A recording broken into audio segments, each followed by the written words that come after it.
허경영 토요 강연 1313회. 구독과 좋아요, 공유하면 재수 좋은 일이 생길 거야. 라인 나우. 허경영은 오인을 가져왔다. 신인이다. 하늘에서 왔고 새로운 자고 맵고 강렬하고 믿을 수 있고 갑자기 나타나는 사람이다. 하늘의 도를 가져오는 자다. 우리나라 같이 작은 나라에는 내각제 같은 것을 하면 저 300명의 국회의원에게 날개를 달아주는 것이다. 지금 대통령제인데도 국회의원 아들이 몇십억씩 받는다. 내각제를 추진하는 사람들은 속이 검다. 북한과의 특수한 상황에서는 강력한 권력이 있어야 우왕좌왕하지 않는다. 허경영이 TV 토론에 나가면 강력한 카리스마가 있다. 무섭다. 그러면서도 부드럽다. 높은 사람들과 있을 때는 강력하다. 갈수록 그런 사람들이 허경영을 알아보기 시작한다. 허경영은 미국, 중국 대통령을 만나러 가지 않는다. 그들이 아쉬우면 나를 만나러 오게 된다. 나는 순서를 정해줄 뿐이다. 그들이 한국에 올 수밖에 없는 영적인 능력을 발휘한다.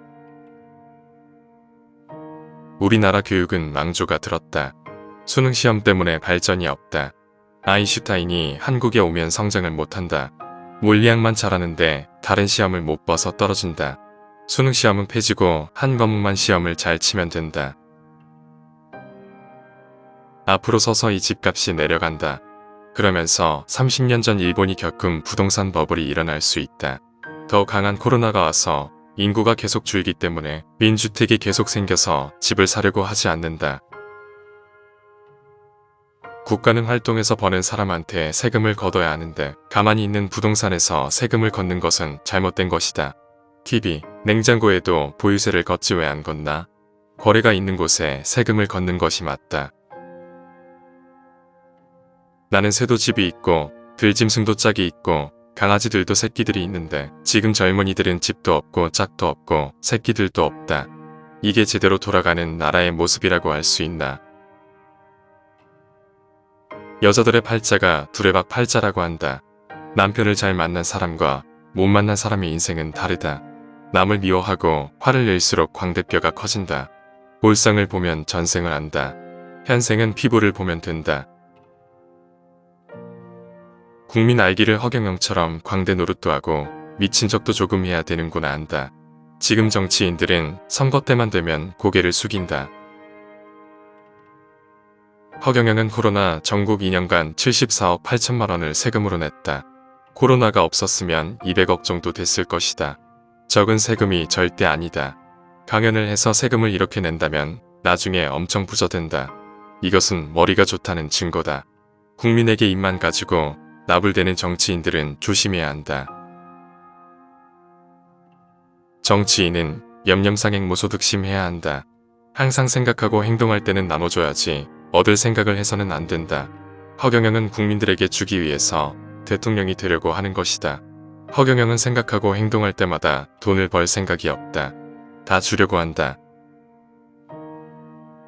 모든 사람들이 마음이 불안해지지 않는 세상을 만들어주기 위해서 허경영은 나아간다. 찬 것은 비어지고 빈 것은 차는 것이 우주의 근본 질서다. 허경영은 욕심이 없다. 대선을 앞두고 있기 때문에 돈이 필요하기 때문이다. 하나의 수단에 불과하지 목적이 아니다. 대통령에 붙으려면 돈이 필요할 뿐이다.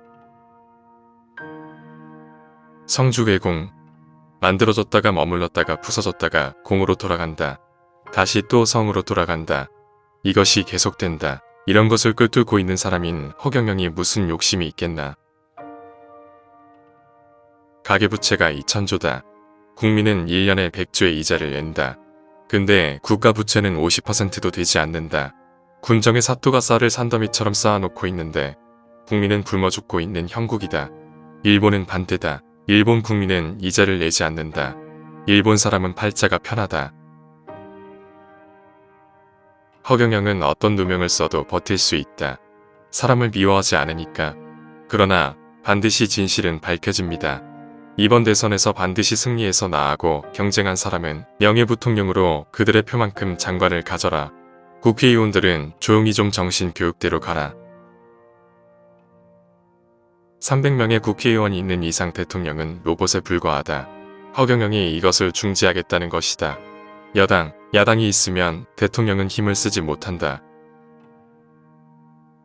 국민들이 허경영의 연설을 한 번만 제대로 보면은 대한민국은 다른 사람 찍을 사람이 없다. 왜 그러냐? 토론하는 것을 보고 진정성을 느낀다. 저 사람은 저게 뼈에 사무친 사람이구나. 그런데도 누구를 미워하지 않는구나 느끼고 아이들같이 순수한 것을 알고 진심을 알게 된다.